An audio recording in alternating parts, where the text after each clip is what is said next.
বাংলাভাষী মানুষ শিক্ষা প্রতিষ্ঠানে বাংলা ভাষায় তারা মাধ্যমিক পর্যন্ত তারা পড়াশোনা করতে পারবে।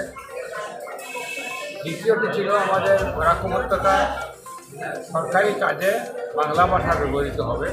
এই দুটো অধিকার পেয়েছে।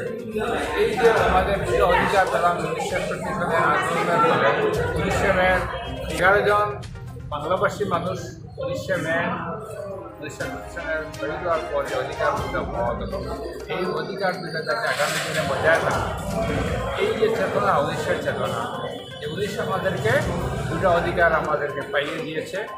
যারা এই দুটো অধিকার পাইয়ে যেটা সংগ্রাম করেছিলেন তাদেরকে স্মরণ করা, শহীদদের স্মরণ করা এবং এই দুইটা অধিকার যাতে রক্ষিত থাকে, এই যে চেতনা, এই চেতনা যাতে বজায় থাকে, এই জন্য আগামী 16 তারিখ 1900 চেতনার নামে জেলা সদরে বিকাল দিকে কার্যক্রম হবে। এই কার্যক্রমে সকলকে আমি আহ্বান করছি, পরে আপনারা এই চেতনায় সামিল হন। প্রকাশিত 19শে মে 1961 ইংরেজিতে বরাক উপত্যকায় সৃষ্টি হয়েছিল, যার ফলে 11 জন বাংলা মায়ের সন্তানকে আত্মবলিদান দিয়ে আমাদের সংস্কৃতি, আমাদের ভাষা, আমাদের কৃষ্টিকে বজায় রাখার জন্য তারা আত্মবলিদান দিয়েছিলেন।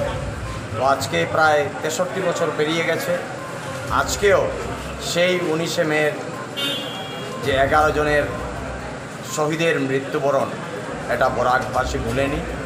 তাই এটাকে উজ্জীবিত রাখার জন্য, এটার ইতিহাস সৃষ্টি যেটা হয়েছে সেটাকে বাঁচিয়ে রাখার জন্য আগামী 16 তারিখ সমগ্র বরাক উপত্যকা জুড়ে যে মহা মিছিলের আয়োজন করা হয়েছে, সেই মিছিলে সর্বস্তরের জনগণ উপস্থিত হয়ে যাতে ভবিষ্যতে আর এ ধরনের খর্গ বরাক উপত্যকার বাংলা এবং বাঙালি মায়েদের উপর না আসে, এর জন্য এই মিছিলে আপনারা যোগদান করুন। নমস্কার।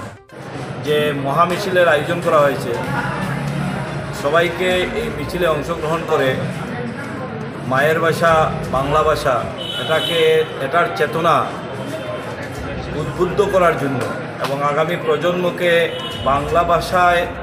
বাংলা ভাষার যে ত্যাগ তিতিক্ষা দেওয়া হয়েছে বিগত দিনে বাংলা ভাষা রক্ষার জন্য, সেটা জানানোর জন্য একটা মহামিছিলের আয়োজন। সেখানে দল মত নির্বিশেষে সবাই একত্রিতভাবে আমরা সেটাকে সার্থক করার অনুরোধ জানাচ্ছি। সেটা সার্থক হবে, সবাই যাতে দলে দলে এই মিছিলে অংশগ্রহণ করে সেটাকে সার্থক করে। ধন্যবাদ।